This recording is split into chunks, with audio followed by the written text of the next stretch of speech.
ঠাকুর, মা, স্বামীজির শ্রীচরণে ভক্তিপূর্ণ প্রণাম জানিয়ে আজকে নিবেদন মাতৃত্বের অমৃত কথা। স্বামী বলভদ্রানন্দ। শ্রীরামকৃষ্ণ ভক্তমণ্ডলীতে দানাকালী নামে পরিচিত কালীপদ ঘোষের কাহিনী এই তালিকাতেই আসবে। মদ্য ও অন্যান্য চরিত্রদোষে দুষ্ট কালীপদ ঘোষকে সুপথে ফেরাতে ব্যর্থ হয়ে তার অসহায় স্ত্রী দক্ষিণেশ্বরের পরমহংসদেবের কাছে ছুটে এসেছিলেন কোনো একটু ওষুধের আশা, যা সেবন করলে হয়তো তার স্বামীর জীবন শুধরে যাবে। তিনি বা তার স্বামী কেউই এর আগে ঠাকুরকে দেখেননি। ঠাকুরের কাছে সরলভাবে সব কিছু বলে তিনি ওষুধ চাইলেন। ঠাকুর ঘোষপত্নীকে নহবতে মায়ের কাছে পাঠিয়ে দিলেন এবং বলে দিলেন, তাকে তুমি সব খুলে বললে তিনি ঠিক ঠিক ওষুধ দেবেন। তার এসব মন্ত্র ঔষধ জানা আছে। এ বিষয়ে তার শক্তি আমার চেয়ে বেশি। মহিলা সেই অনুযায়ী মায়ের কাছে এসে সব বললে মা বুঝলেন ঠাকুর রসিকতা করছেন। মা এও জানতেন যে ঠাকুর ওষুধ না দিলেও তিনি শুধুমাত্র আশীর্বাদ করলেই মহিলার মনস্কামনা পূর্ণ হতে পারে। তিনি ঘোষপত্নীকে বললেন তিনি কিছুই জানেন না, ঠাকুরই সব, এবং তার কাছে গিয়েই আবার আবেদন জানাতে বললেন। কিন্তু ঠাকুর আবার ঘোষপত্নীকে মায়ের কাছে পাঠিয়ে দিলেন। এরকমভাবে সেই মহিলা যখন 3 বার ঠাকুর আর মায়ের মধ্যে যাতায়াত সম্পন্ন করে ফেলেছেন, তখন মায়ের মন করুণায় দ্রবীভূত হলো। তিনি বুঝলেন বিষয়টি ওই মহিলার কাছে কোনো কৌতুকের ব্যাপার নয়। মহিলা যথার্থই আর্ত এবং দুঃখী। মা তখন পুজোয় বসেছিলেন। পুজোর একটি বেলপাতা তার হাতে দিয়ে মা বললেন, বাছা, এই বেলপাতাটি নিয়ে যাও, এতেই তোমার মনোবাসনা পূর্ণ হবে। ঘোষগৃহিণী সেই আশীর্বাদ মাথায় তুলে নিলেন। মায়ের আশীর্বাদ সফল হয়েছিল। কালীপদ ঘোষ এরপরে ক্রমশ সুপথে ফিরে এসে শ্রীরামকৃষ্ণ ভক্তমণ্ডলীর অন্তর্ভুক্ত হয়েছিলেন এবং নানাভাবে মঠ মিশনের সেবা করে নিজের জীবন সার্থক করেছিলেন। গিরিশচন্দ্র ঘোষ সেবার জন্য যখন জয়রামবাটিতে কয়েক মাস ছিলেন, সেই সময়ে তিনি একদিন মাকে প্রশ্ন করেছিলেন, তুমি কীরকম মা? মা তৎক্ষণাৎ উত্তর দিয়েছিলেন, আমি সত্যিকারের মা, গুরুপত্নী মা নয়, পাতানো মা নয়, কথার কথা মা নয়, সত্য জননী। মা এখানে নেতি নেতি করে সত্য জননীর যে সংজ্ঞা নির্দেশ করলেন, তাতে আমাদের নিজের গর্ভধারিণী জননী ছাড়া আর একজনই কেবল আমাদের প্রত্যেকের সত্য জননী হতে পারেন, তিনি হলেন জগৎজননী। গিরিশকে ওই পরিচয় দানের মাধ্যমে সারদা দেবী প্রকারান্তরে নিজের স্বরূপ সম্বন্ধে সেই ইঙ্গিতই দিলেন। শ্রীসীমা মনে করতেন ব্রহ্মাণ্ড জুড়ে সকলেই তার সন্তান, ইতর জীবজন্তুরও তিনি মা। শুধু সন্তানই নয়, সকলেই তার গর্ভজাত সন্তান। একটি মেয়ে ভক্ত একদিন কথা প্রসঙ্গে মাকে বলেছিলেন, আমরা তো আপনার পেটে হইনি, তা বলে কি আমরা আপনার ছেলে মেয়ে নই? এতক্ষণ ভক্ত মেয়েটির সঙ্গে মা শুয়ে শুয়ে কথা বলছিলেন। কথাটি শুনেই মা উত্তেজিত হয়ে উঠে বসলেন এবং তীব্রস্বরে বললেন, কি বললে? আমার পেটে হওনি? তবে কার পেটে হয়েছ? আমার ছেলে মেয়ে নও? তবে কার ছেলে মেয়ে? আমি ছাড়া মা আর কেউ আছে নাকি? সব মেয়ের ভেতরেই আমি, সব মায়ের মধ্যেই আমি রয়েছি। যে যেখান থেকে আসুক সবাই আমার ছেলে মেয়ে, এটা সত্যিই জানবে।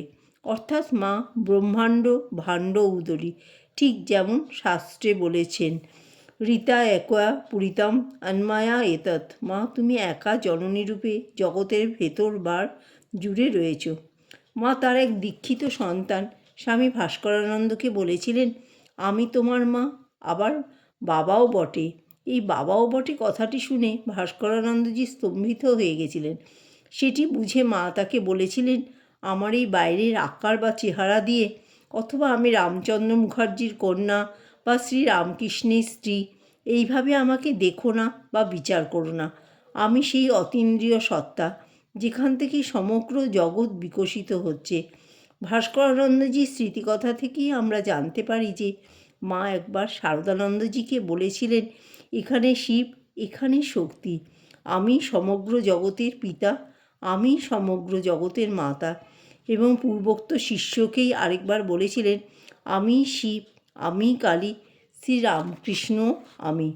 এমন ঘটনা বিরল নয় যে মায়ের সম্পর্কে কোনো কিছু না জেনে শুধুমাত্র তার ছবির দিকে তাকিয়ে অনেকের মনে হয়েছে তিনি তার নিজের মা। শতরূপে সারদা গ্রন্থটি যখন ইনস্টিটিউট অফ কালচার থেকে প্রকাশিত হয়, আমি তখন সেখানে অল্পবয়স্ক ব্রহ্মচারী ও প্রকাশনা বিভাগে কাজ করি। বইটির দাম ছিল তখন ৩৫ টাকা। প্রকাশের দিন ২৫ টাকায় দেয়া হয়েছিল। প্রকাশের পরদিন এক রিক্সা চালক ২৫ টাকা নিয়ে এসে হাজির বইটি কেনার জন্য।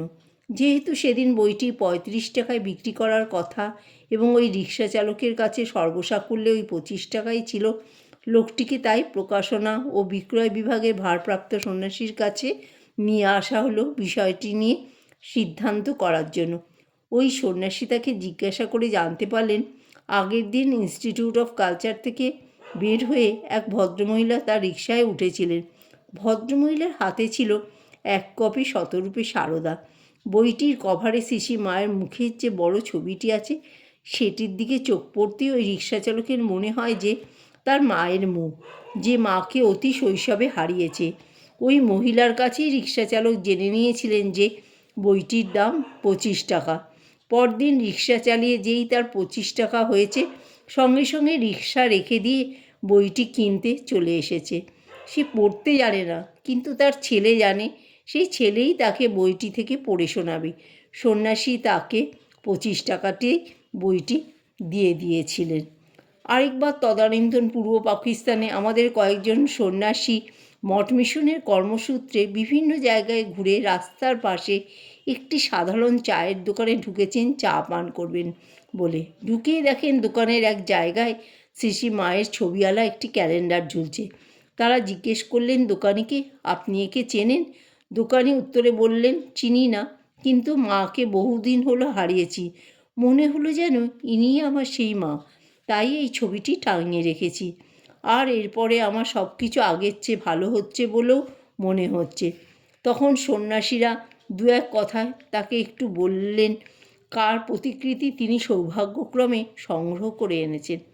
হয়তো দেশ কাল নির্বিশেষে অনুরূপ ঘটনা চিরকালই ঘটে চলবে পৃথিবীর মানব সমাজে, কারণ মা নিজেও মুখে নিজের সম্পর্কে বলেছেন তিনি সত্য জননী।